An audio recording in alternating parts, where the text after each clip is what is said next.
मंदिर जावत हमें ओ 12 भल्ला चिल्ला चिल्ला जाते चल मंदिर मंदिर के और दुकान कर गीता अपन बेटल का थे गोलू जात दुकान ले नरियल लावे की एक था नरियल धर के ले गोलू है नरियल ना निकरीज बहनी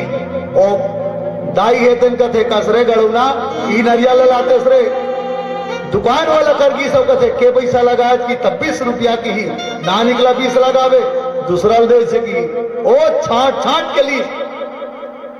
साठ छाट के लिए आ भगवान कर्जा चढ़ा दी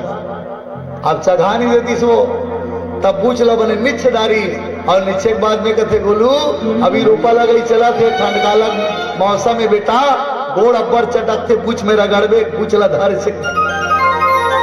पूछला झोला में धरदारी नारियल ल फोड़ दी अब फोड़े के बाद में भगवान ल कथे प्रभु देखे रा ए साल हम लाखड़ी बने होती देखे रा ए बखा गोलू पापल कबे गुलबन ले वाबर से कहा वो 20 रुपया के नारियल के कमाल है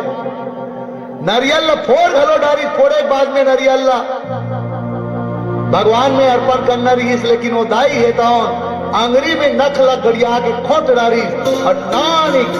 नानिक नख में नारियल ला भगवान में चढ़ाते और भगवान ला कहा देखे रवे